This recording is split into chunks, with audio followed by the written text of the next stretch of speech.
Bonjour chers auditeurs, je m'appelle Gaël Roland Olinga, je vous souhaite la bienvenue sur ma chaîne Gaël Roland Immigration Canada. Aujourd'hui j'ai reçu une question d'un de mes amis qui se demandait comment faire un CV au Canada. Donc oui, en effet, c'est bon de vouloir chercher du travail au Canada, mais encore faudrait-il savoir monter un CV à la façon canadienne. Donc, dans le cadre de cette vidéo, je vais vous présenter mon propre CV et vous allez voir à quoi peut ressembler un exemple de CV au Canada. Je vous invite à partager cette vidéo avec vos proches, à liker et surtout à cliquer sur la cloche de notification afin de ne manquer aucune de mes futures vidéos. Abonnez-vous à ma chaîne et vous allez toujours voir des vidéos très intéressantes. On commence.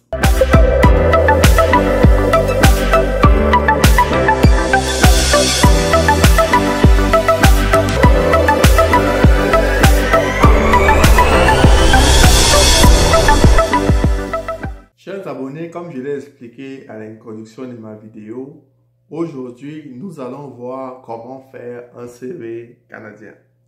D'accord? Pour pouvoir augmenter vos chances de trouver un travail au Canada et venir comme travailleur au Canada. Et pour faciliter la chose, je vais vous présenter mon propre CV. Et en vous présentant mon CV, je vais vous dire quelles sont les bonnes choses à faire et quelles sont les choses qu'il ne faut pas faire dans un CV au Canada. Chers abonnés, donc voici donc mon CV. Et déjà, quelque chose que vous remarquez qui est très différent des CV qu'on fait généralement en Afrique ou dans certains pays, c'est qu'il n'y a pas la photo au niveau de l'entête. D'accord? Les employeurs canadiens ne veulent absolument pas savoir à quoi vous ressemblez.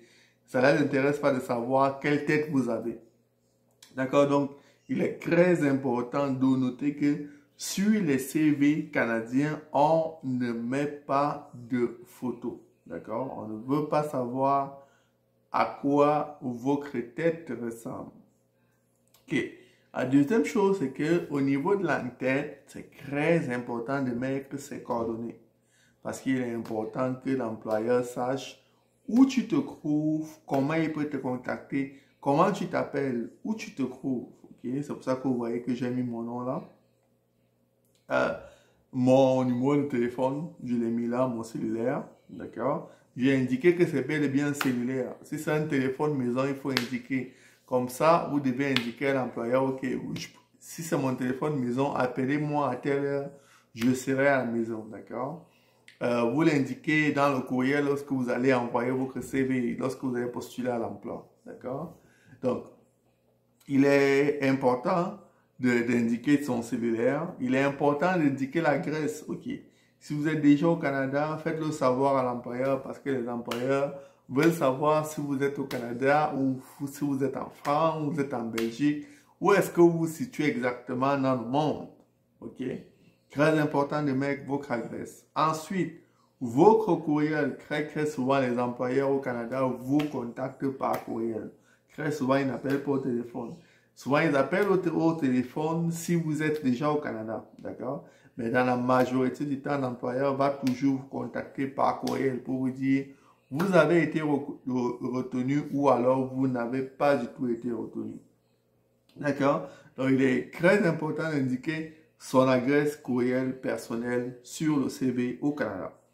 L'autre chose qui est très importante au Canada, le Canada est un pays qui a deux langues officielles, à savoir le français et l'anglais. D'accord? Donc, au Canada, il est important, il est primordial d'indiquer à l'employeur quelles sont les langues que vous parlez et quel est votre niveau de maîtrise de cette langue-là. Par exemple, comme moi ici, j'ai mis que j'ai une maîtrise parfaite de la langue française et je parle et je comprends la langue anglaise. Je peux même indiquer le niveau, je peux dire niveau de base par exemple ou niveau moyen. Donc, il est important d'indiquer dans le CV canadien le niveau de langue que vous parlez. Ensuite, il est important toujours d'indiquer quel est l'outil informatique que vous maîtrisez. Surtout lorsqu'il s'agit d'un emploi technique, il est important de préciser quel est votre niveau de maîtrise de l'informatique. D'accord? Quel outil informatique vous maîtrisez? Par exemple, là, on a, j'ai dit que je maîtrisais la suite Office, Word, Excel, PowerPoint, Outlook, Teams. Donc, c'est important d'indiquer à l'employeur ce genre de choses, si vous maîtrisez l'outil informatique ou pas, dépendamment de ce qui est demandé dans l'emploi. Ensuite, l'éducation, d'accord? Dans les emplois au Canada, on va toujours indiquer quel est le niveau d'éducation qu'on attend de vous, quelles sont les compétences qu'on attend de vous, d'accord? C'est important. C'est pour ça que c'est important d'indiquer quel outil informatique vous maîtrisez, mais c'est aussi important d'indiquer directement quel est votre niveau d'éducation, d'accord? Parce que souvent, pour certains postes, on va exiger que vous ayez une maîtrise, dans d'autres, on va exiger que vous ayez un doctorat, d'accord? Donc, c'est important d'indiquer quel est votre niveau d'éducation, d'accord? Comme moi, j'ai mis tous les diplômes que j'ai faits, j'ai mis qu'en telle année, j'ai fait tel certificat. Ici, j'ai fait une maîtrise en sciences forestières, j'ai fait une maîtrise en management environnemental à l'Université de Montagne à l'Ouest Cameroun, une maîtrise en management général à l'Université de Soir. En quelle année vous avez eu le bac? Donc, et c'est très important d'indiquer du plus récent au plus ancien votre éducation, vos formations que vous avez faites. D'accord? Et c'est important d'indiquer éducation et formation professionnelle parce que vous pouvez avoir fait au-delà de l'université d'autres formations professionnelles. D'accord? Et ne prenez pas à la légère. Même si vous avez fait une formation de 2 mois, 3 mois, indiquez-le à l'employeur. Peut-être que ça peut être un détail important qui fait en sorte qu'on vous prend à la place d'une autre personne qu'on aurait prise, par exemple. D'accord? C'est important d'aller du plus récent au plus ancien. C'est important de toujours commencer par le dernier diplôme que vous avez eu. Et c'est très important d'indiquer toutes les formations que vous avez faites. Une fois que vous avez indiqué votre niveau d'éducation, d'accord? Vous indiquez toutes les expériences de travail que vous avez eues, d'accord? Et quand vous indiquez une expérience de travail, c'est important d'indiquer à l'employeur les tâches. Quelles sont les tâches que vous avez faites dans le cadre de ce travail-là? Pour que l'employeur ait une idée du rôle que vous avez joué au sein de l'entreprise où vous avez travaillé. Donc, c'est important d'indiquer non seulement l'expérience, c'est-à-dire en quelle année, mais également d'indiquer les tâches que vous avez faites. D'accord? Et c'est toujours le même principe. Commencez par du plus récent au plus ancien. D'accord? Indiquez tous les emplois que vous avez occupés et indiquez les tâches que vous avez faites dans le cadre de cet emploi pour que l'employeur ait une idée de vos compétences. D'accord? Donc, vous pouvez voir ici, tu indiques toutes tes expériences et tu indiques les tâches. Je le répète. Une fois que vous avez indiqué votre niveau d'éducation, vous avez souligné à l'employeur quelles sont vos expériences de travail. Vous passez maintenant au stage, d'accord? Parce que c'est très important au Canada de voir que vous avez fait des stages, surtout pour certains postes, d'accord? Ça veut dire que même si tu n'as pas encore travaillé dans ce domaine-là, indiquez à l'employeur que tu as fait une incursion dans le monde du travail dans ce domaine, ça peut vous apporter des points bonus, ok? Donc, si vous avez fait des stages, vous l'indiquez. Et c'est bien important au Canada de différencier l'insertion dans le monde professionnel, ok, que vous avez fait pour juste observer et voir comment ça se passe avec le travail, avec les expériences de travail en elles-mêmes. Donc, les expériences de travail et les stages sont vraiment différenciés au niveau des CV canadiens. C'est pour ça que vous voyez ici, j'ai indiqué, j'ai différencié l'expérience de travail et le stage. Ensuite, si vous avez besoin d'aide pour faire vos CV de façon canadienne, d'accord, n'hésitez pas à m'écrire sur l'adresse courriel qui s'affiche en bas de votre écran et je me ferai un plaisir de vous aider à rédiger un CV canadien. N'oubliez pas de vous abonner également à ma chaîne afin de ne manquer aucune de mes vidéos qui sont toujours très intéressantes. Et surtout, cliquez sur la cloche de notification afin de ne manquer aucune de mes vidéos. On continue.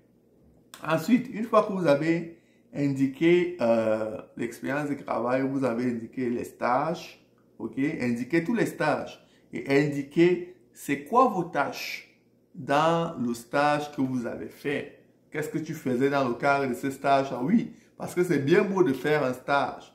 Mais si tu faisais juste un stage et assis sur une chaise de bureau, ce n'est pas intéressant pour l'employeur. Donc, il est important pour l'employeur de savoir qu'est-ce que tu as fait dans le cadre du stage en question. Donc, vous indiquez les tâches que vous avez fait dans le cadre du stage. Et enfin, pour terminer le CV, vous clôturez avec toute autre chose qui peut vous apporter des points, mais qui n'est pas forcément une formation, une expérience de travail ou un stage. D'accord? C'est le cas, par exemple, le fait d'avoir été membre d'un conseil d'administration. D'accord?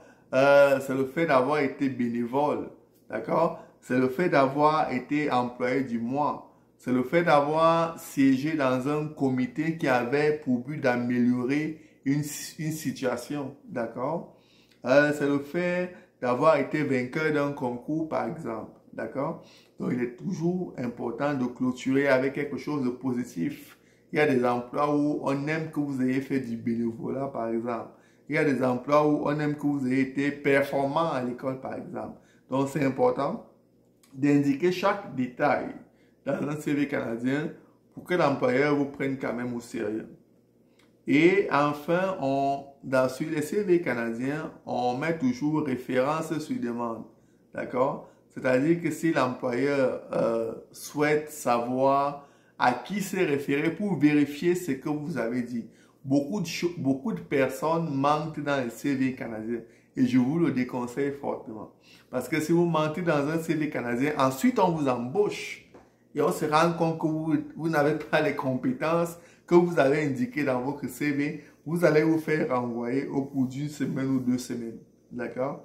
Donc, il est important de mettre référence sur demande, c'est-à-dire si l'employeur souhaite vérifier toute l'information que vous avez donnée là, il peut communiquer avec vous et vous allez pouvoir lui référer une personne ou une entité qui pourra confirmer vos propos que vous avez indiqués dans le CV.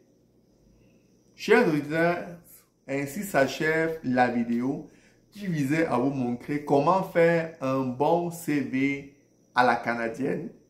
Si vous avez aimé ma vidéo, je vous invite à liker et je suis sûr que vous avez aimé. Donc, n'hésitez pas, likez la vidéo, partagez-la avec vos proches qui veulent venir au Canada pour travailler afin qu'ils puissent voir comment on fait un bon CV canadien. Abonnez-vous à ma chaîne parce qu'il y a plusieurs autres vidéos qui arrivent. Il y a une vidéo où je vais vous indiquer comment trouver facilement le travail au Canada qui arrive. Donc, abonnez-vous à ma chaîne pour ne pas manquer cette vidéo-là.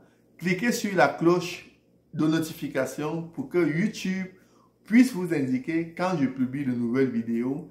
Je vous dis au revoir et à bientôt sur ma chaîne.